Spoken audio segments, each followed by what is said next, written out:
No recuerdo con claridad la última vez que mi hija me llamó mamá con ternura.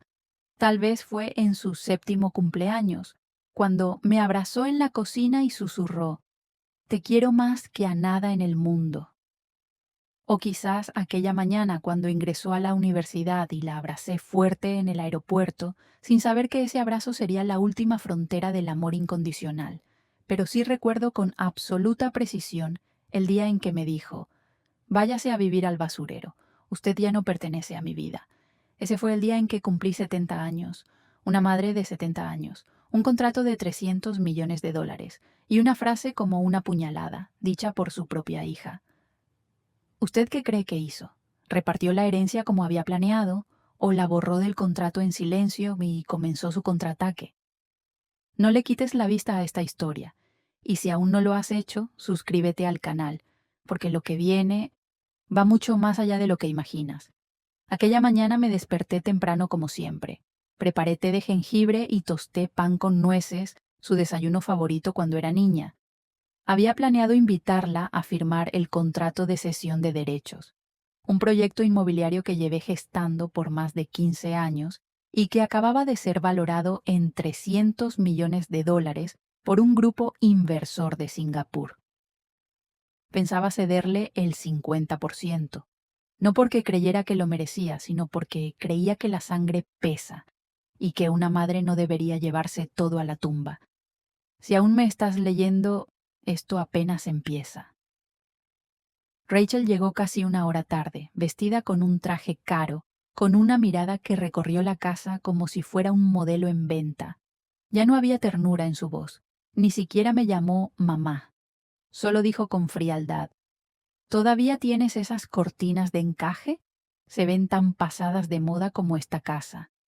Le ofrecí té de jengibre. Ella frunció el ceño. Ahora solo tomo detox.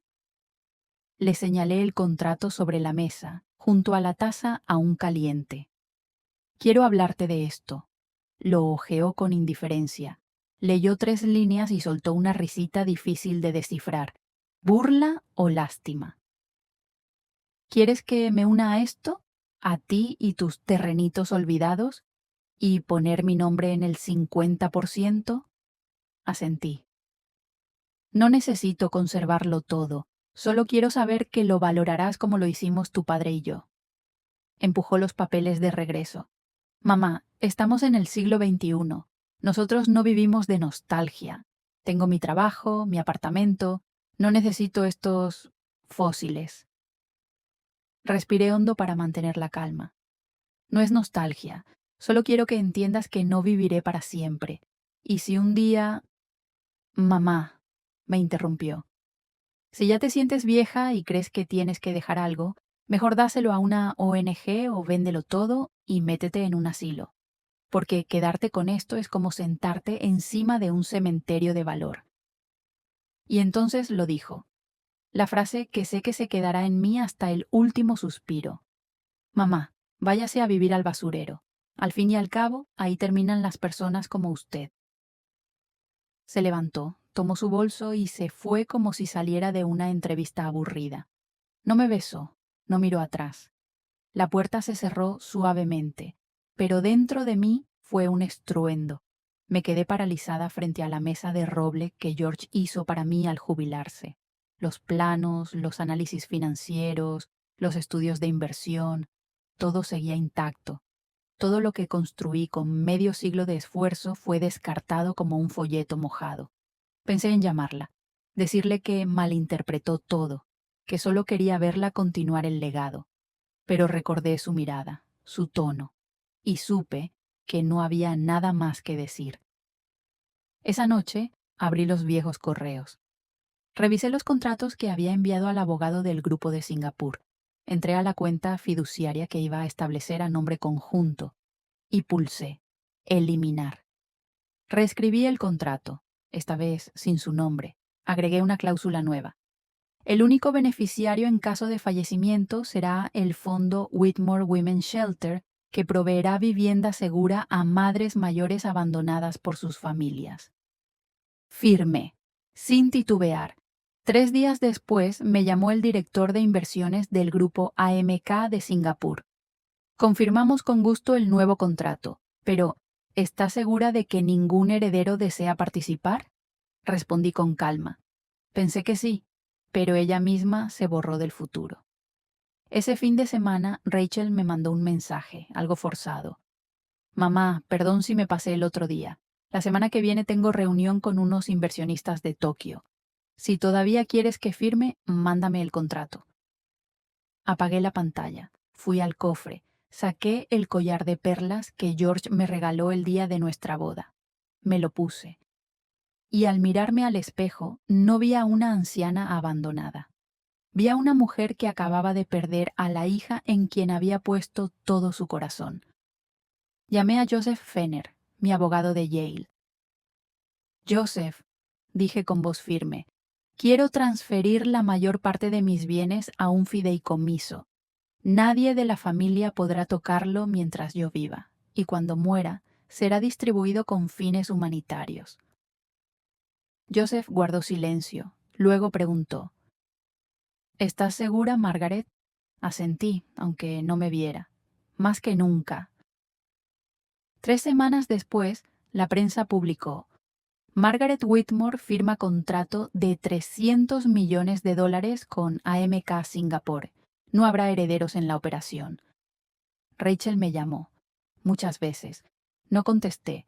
Me envió un mensaje. ¿Por qué hiciste esto? Ese contrato era mi futuro. Eres una egoísta. No respondí. Solo imprimí el mensaje, lo doblé y lo guardé en mi diario, por si algún día olvido cuánto dolió.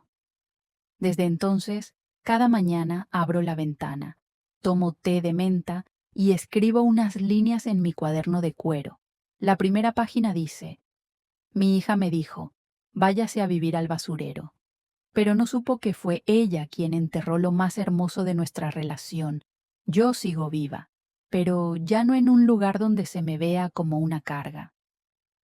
Solía pensar que la mayor traición en mi vida fue cuando George murió sin dejarme una última palabra, sin un testamento escrito a mano, sin siquiera un mensaje de despedida.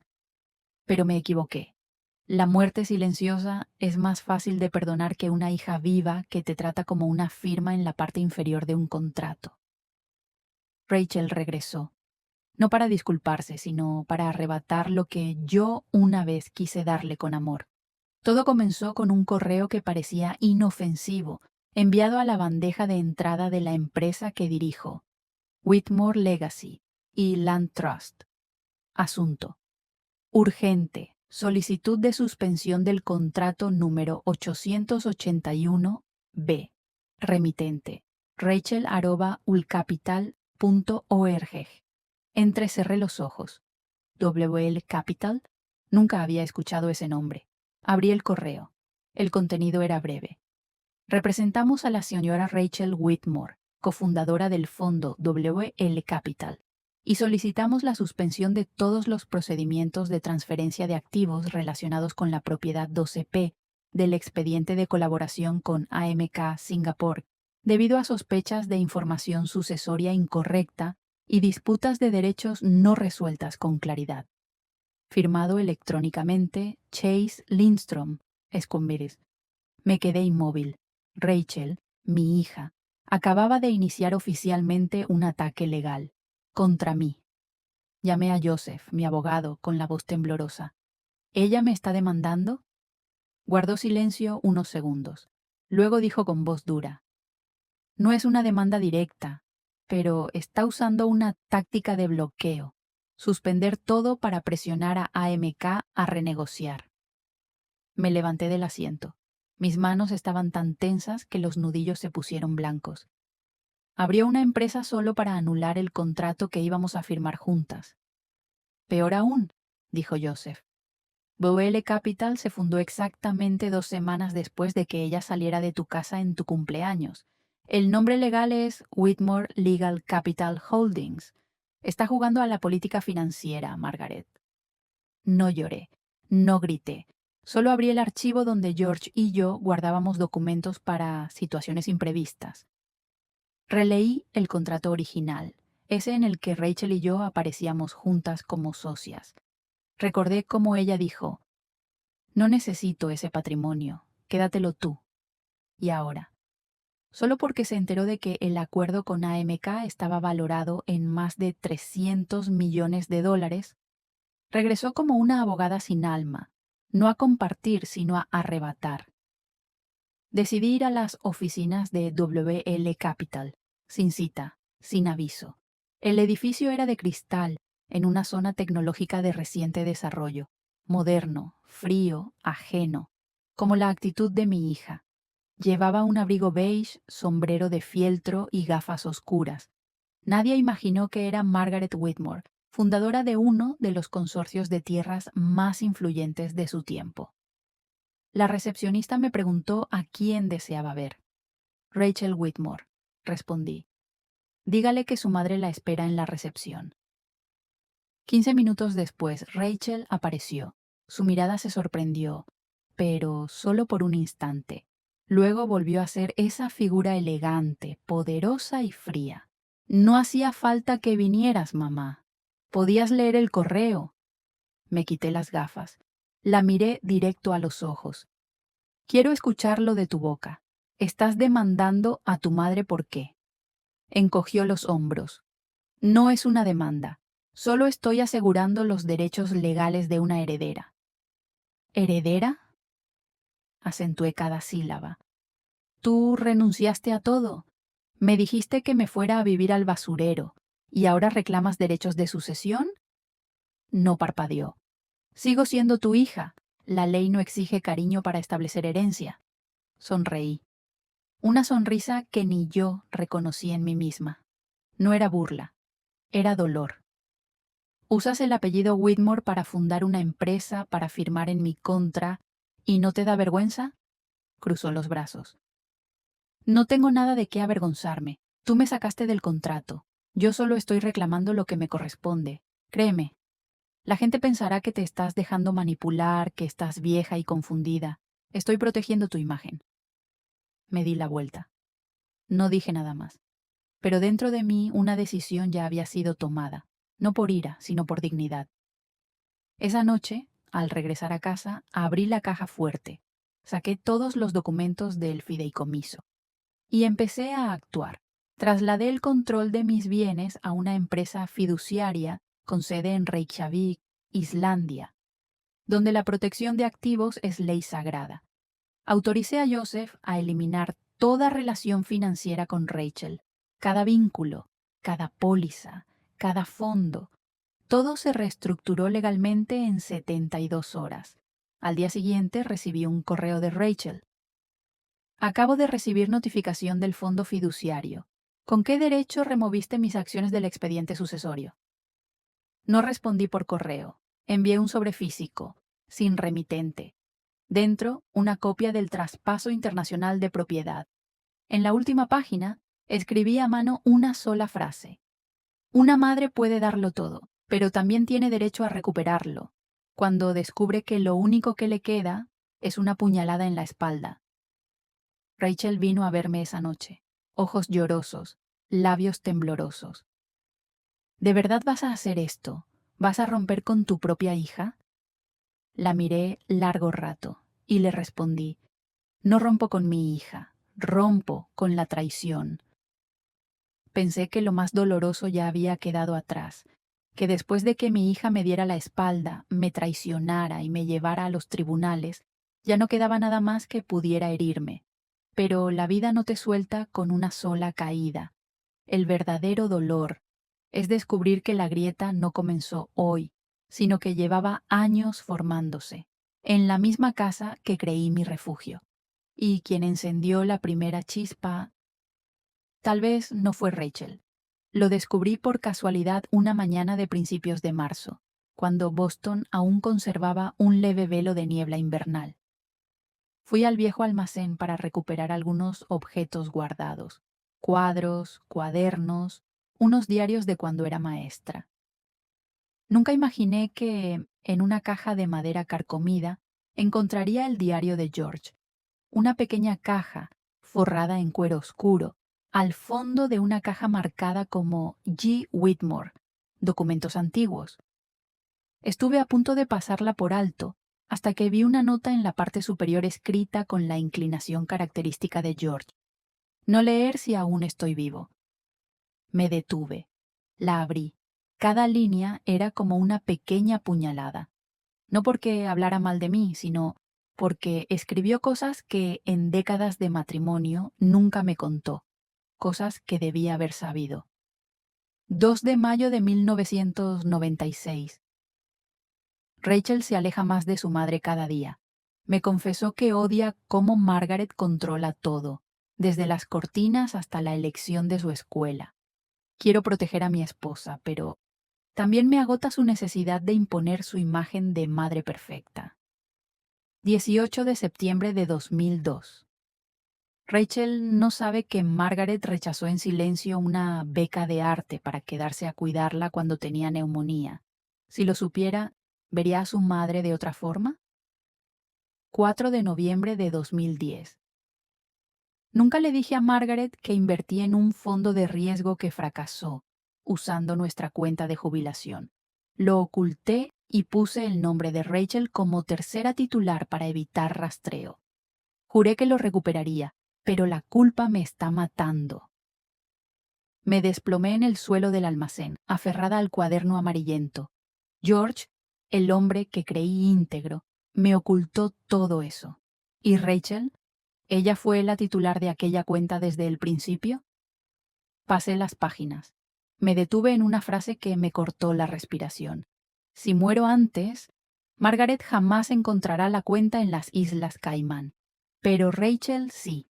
Dejé la pista en el cuadro atardecer púrpura en Palos Verdes, el único lugar donde los tres fuimos felices.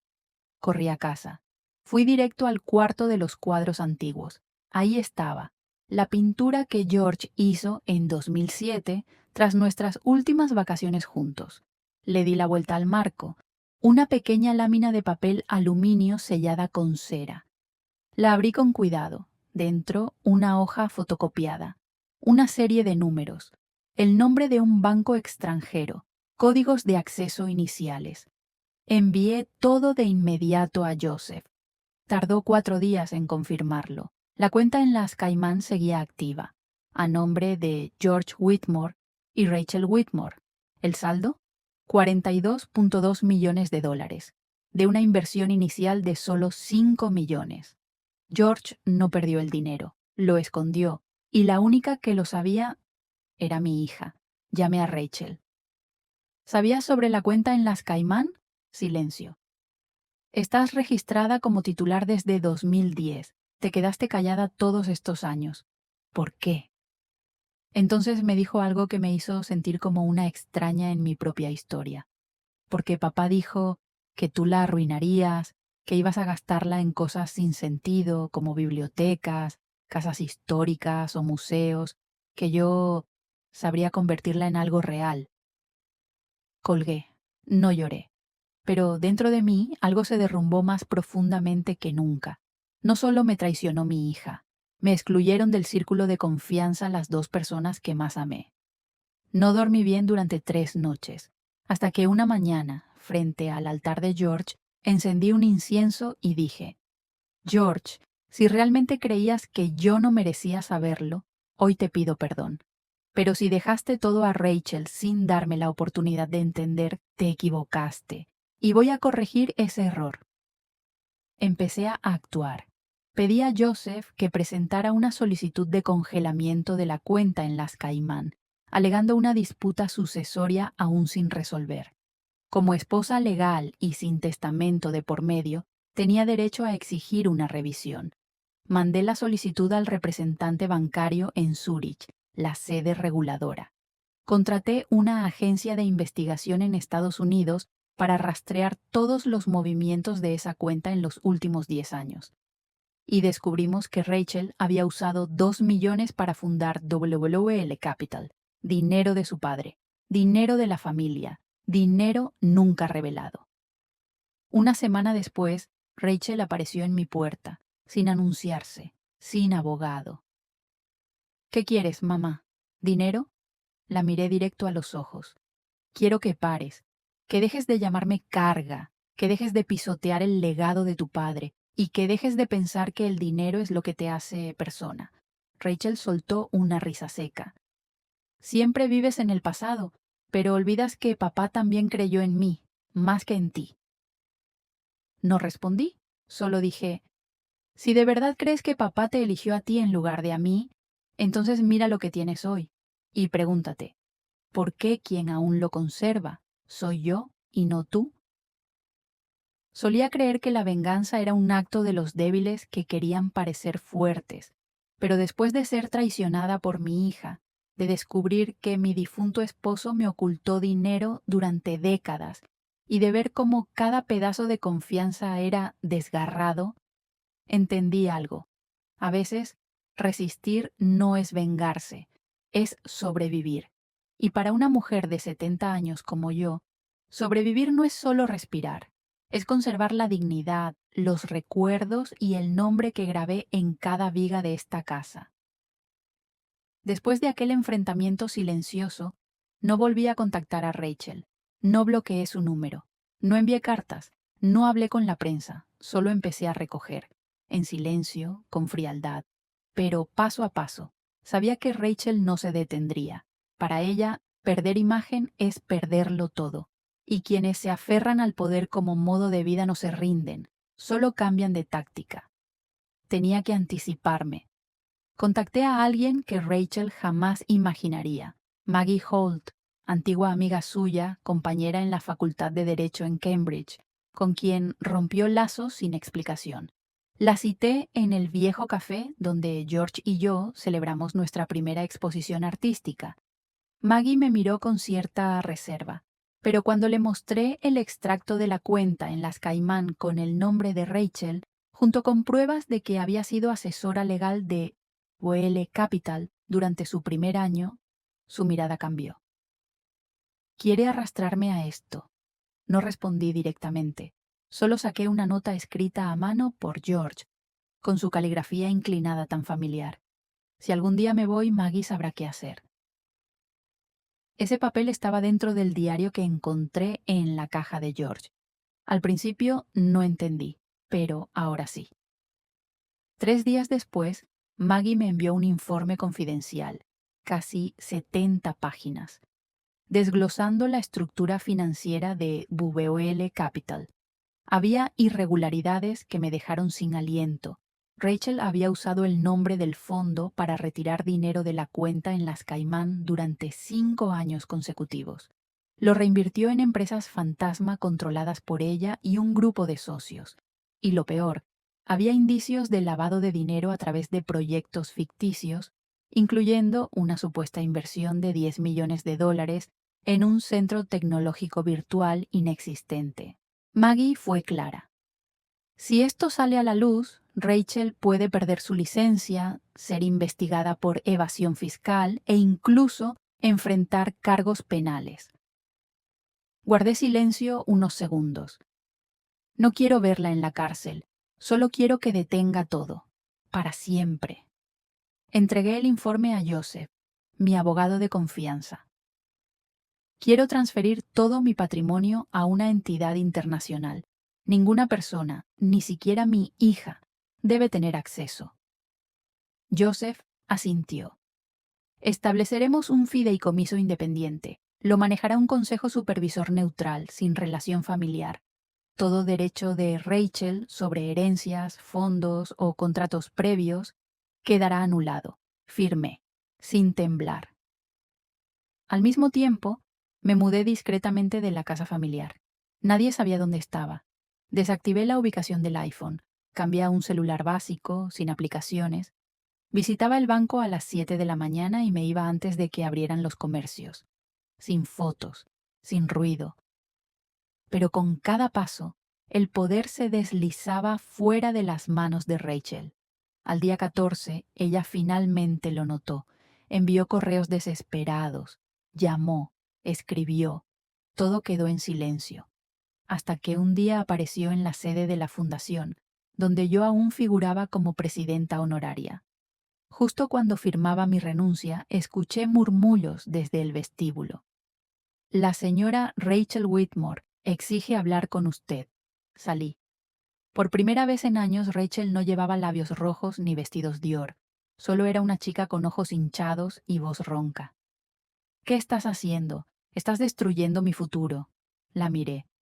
Tú lo destruiste. Yo solo estoy limpiando los escombros. ¿Qué quieres?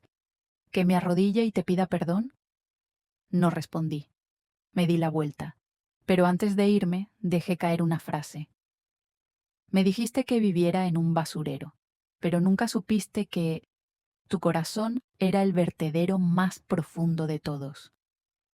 Esa noche, abandoné la casa Whitmore, sola, sin despedidas, sin lágrimas, solo yo, una maleta y un USB con todas las pruebas, en caso de que Rachel se atreviera a moverse otra vez.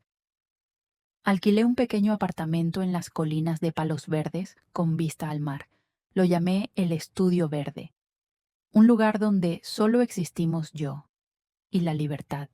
Siempre creí que nunca pondría un pie en una sala de juicios. Pensaba que una mujer de 70 años debería vivir en paz, leer libros, regar plantas, recordar a su esposo y contarles a sus nietos historias de antiguos cerezos en flor. No estar sentada en un tribunal de Boston, mirando de frente a su propia hija, quien una vez dormía con la cabeza en su regazo, y escucharla llamarla, una manipuladora que usa a su familia para controlar el patrimonio. Pero allí estaba, porque ya no había otra opción. La audiencia inició a finales de julio.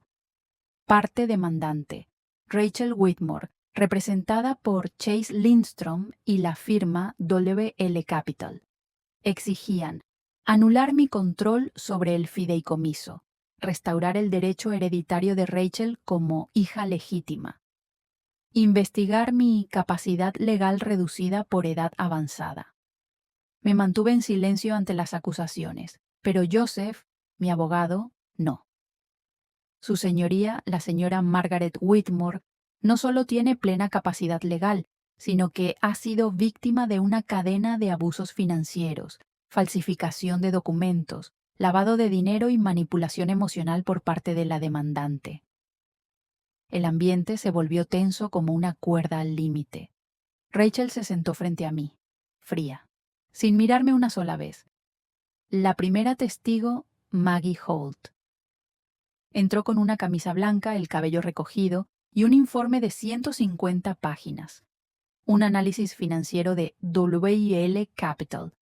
Cada frase que leía era un corte a la reputación de mi hija. Retiros de dinero sin justificación. Inversiones turbias en empresas pantalla. Un centro tecnológico virtual que no tenía sede física. Transferencias a través de un alias usado por la misma Rachel. El abogado de Rachel contraatacó. La señorita Holt tiene un conflicto personal con la demandante. Tiene motivación para vengarse. Maggie respondió con calma. Mi única motivación es la verdad. El segundo testigo dejó a todos sin aliento. El director regional del banco Helgar y Hijos en Europa, quien confirmó la existencia de la cuenta en las Islas Caimán a nombre de George. Mostró el historial de movimientos de los últimos 10 años. En la pantalla apareció un número que detuvo la respiración del juzgado. $60,000 retirados por Rachel sin autorización. Rachel alzó la cabeza. Hubo confusión en sus ojos durante 5 segundos, pero luego se recompuso. Mi padre compartía esa cuenta conmigo. Él confiaba en mí. Y entonces llegó el primer giro. Joseph avanzó. Su señoría, solicitamos reproducir el testamento audiovisual del señor George Whitmore, grabado un mes antes de su fallecimiento, guardado bajo confidencialidad por su abogado. En la pantalla apareció George, cabello canoso, mirada apagada, pero voz firme. Creé esta cuenta para proteger a mi familia. Si Margaret la descubre es porque me equivoqué al ocultarla. Si Rachel retira dinero sin avisar, me equivoqué al confiar. Y si ambas llegan a este punto, solo me queda pedir perdón a la mujer que lo dio todo por mí. Silencio absoluto. Yo no me moví, mis manos estaban frías, pero mi alma ardía. Rachel comenzó a derrumbarse, discutía, se justificaba. Decía que había sido forzada a cargar con el peso financiero por padres débiles. Yo no reaccioné. Ya había reaccionado bastante, con todo mi silencio. El segundo giro llegó con el siguiente testigo, James Harley, ex esposo de Rachel. Entró con un viejo celular y dijo: tengo un audio que Rachel me envió hace 2 años cuando fundó WL Capital, en el altavoz. Mi madre cree que soy una malagradecida. Le voy a demostrar que esta fortuna llevará mi nombre, aunque en papel parezca filantropía. En cuanto firme la transferencia, moveré todo a una cuenta en Singapur, y nadie podrá detenerme. Rachel gritó: no tienes derecho a usar eso, es privado. El juez golpeó su mazo. La grabación es válida en un proceso de investigación por fraude patrimonial. No la miré más. Llevaba 34 años mirándola. Llorar su primer examen reprobado, sonreír con su vestido de novia, alejarse sin despedirse. Ahora solo me miraba a mí misma, en el reflejo del espejo del juzgado. Una madre ya no joven, ya no frágil y sin ilusiones. Tras 6 días de audiencia, el veredicto fue claro: rechazo total a las demandas de Rachel Whitmore, confirmación de mi titularidad exclusiva sobre el fideicomiso y el contrato AMK, indemnización de $30.6 millones por parte de WL Capital, remisión del expediente de Rachel a las autoridades fiscales y de lavado de dinero. Rachel no lloró, solo se quedó allí mirándome, como si aún no entendiera lo que había pasado. Ganaste, mamá. ¿Estás feliz? No respondí, solo dije: no gané, sobreviví. Dicen que después de la tormenta viene la calma, pero nadie me enseñó que, después de una tormenta en el alma, lo que queda no siempre es paz, sino vacío. Ya no hay juicio, ya no hay cartas amenazantes del abogado de Rachel. Ya no hay pasos familiares subiendo las escaleras de madera cada mañana. Solo quedo yo, en un ático lleno de luz, pero frío, con un frasco de cristal que contiene las cenizas de recuerdos que nunca llegaron a enterrarse. Reorganicé mi rincón de trabajo. El escritorio que George usaba aún guarda el aroma cálido del nogal.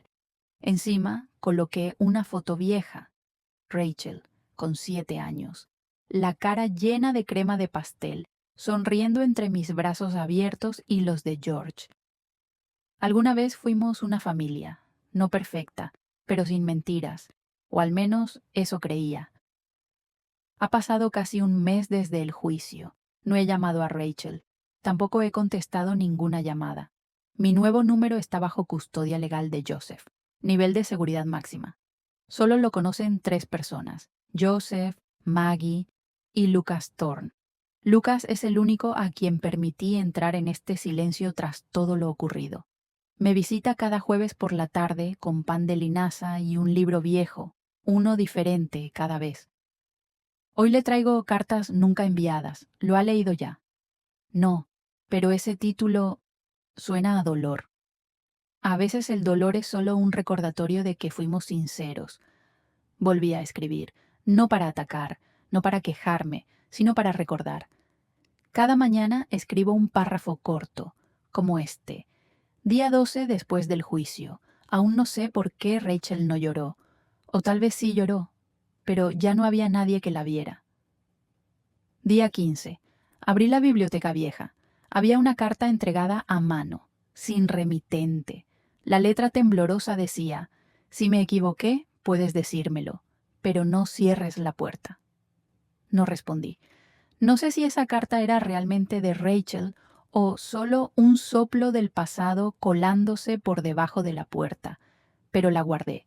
La puse entre las páginas 245 de El sueño de la estación marchita de Anne Michaels. Una mañana empezó a llover, no con estruendo, sino como si el cielo también estuviera entrando en sus 70 años junto a mí. Me senté en la sala de lectura, mirando hacia la bahía, y me pregunté: Si un día Rachel regresara sin abogado, sin su reloj Cartier ni su abrigo de más de $5,000, si solo volviera como una chica despeinada, con el rostro limpio y las manos vacías, ¿qué haría yo? La respuesta llegó un jueves por la tarde. Lucas llegó tarde, pero traía un sobre, dentro una copia del documento de retiro de la apelación secundaria. Rachel lo había enviado al tribunal. Ya no me demandaba, ya no apelaba. Lucas también me entregó un USB. Debe verlo. Lo abrí. Era un video. Corto, menos de 3 minutos. Rachel, sentada en una habitación vacía, luz tenue. No espero que me perdones, solo no quiero seguir viviendo con la sensación de haber borrado a mi madre de mi vida con solo una firma. Intenté demostrar que era fuerte, pero solo demostré que era una sombra que repite lo que otros le enseñaron. No sé cómo reparar todo, pero si aún guardas la foto de mi 7º cumpleaños, tal vez aún me guardas en algún rincón de tu corazón. La pantalla se apagó y lloré. No fue escandaloso, no fue dramático, solo lágrima que no pude contener, no por el perdón, sino porque comprendí que aún sentía, y el sentimiento no se puede fingir. Esa noche salí al balcón, llevé una silla de madera, una taza de té de jazmín y una hoja en blanco. Escribí: Rachel, no puedo olvidar lo que hiciste, pero tampoco puedo ignorar lo que alguna vez fui para ti. No he abierto la puerta, pero no está cerrada con llave. Si algún día vuelves, no para exigir, sino para comprender, aquí estaré, no para reprochar, sino para preguntar: ¿tienes hambre? Y si dices que sí, recalentaré la sopa de algas que tanto te gustaba. Mamá. Guardé esa carta en un sobre blanco, sin dirección. La puse en el cajón, junto a la foto de aquel cumpleaños y una vieja carta que Rachel me escribió en 3er grado con letras torcidas. Mamá, tú eres mi sol. No estoy segura de si algún día podré perdonar. Pero sí sé esto. No permití que el rencor me convirtiera en lo que más temía, una madre sin amor. Hay traiciones que matan partes de uno, no por perder dinero, casa o herencia, sino por perder la ilusión de que el vínculo familiar es inquebrantable. Como madres, creemos que con suficiente amor y entrega los hijos entenderán, pero el amor no garantiza bondad, la sangre no garantiza gratitud.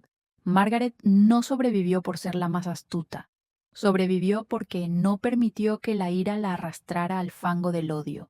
Usó la ley, la memoria y el silencio para recuperar lo más sagrado: la dignidad y el derecho a decidir sobre su propia vida. Si tú también estás en esa situación, traicionada, rechazada, excluida de lo que tú misma construiste, recuerda, perdonar no es olvidar, es negarse a seguir dejando que te lastimen. Levántate, no hace falta gritar, pero sí mantenerte firme. Tienes derecho a amar y también derecho a marcharte. Si has leído hasta aquí, creo que esta historia ya no te resulta extraña. Quizás te ha traicionado alguien a quien amabas con todo tu corazón. Quizás has guardado silencio por miedo a perder a tu hijo, por miedo a que te llamaran egoísta. Quizás has escuchado las palabras que duelen más que cualquier grito: ya estás vieja, déjalo ir. Y si alguna vez pensaste que estabas sola, ya no lo estás. En She Stories Margaret, estamos aquí para contar tu historia. Déjanos un comentario. ¿Alguna vez has perdonado a alguien que no lo merecía? ¿Alguna vez tu ser querido ha ignorado tu bondad? Leemos cada palabra y seguiremos contando las historias para ti, para todas las madres olvidadas que aún esperan ser escuchadas. Así como tú crees que ser madre no significa tener que soportarlo todo. Y si quieres escuchar más historias significativas sobre mujeres que son silenciosas pero nunca débiles, suscríbete a She Stories Margaret, donde compartimos historias emotivas, porque hay dolores que no necesitan ser gritados para conmover el alma, y hay madres que merecen ser escuchadas. Esta es una historia ficticia, sin intención de ofender ni señalar a nadie en particular. ha sido creada con el único propósito de transmitir una lección significativa, y todos los nombres de los personajes son completamente ficticios.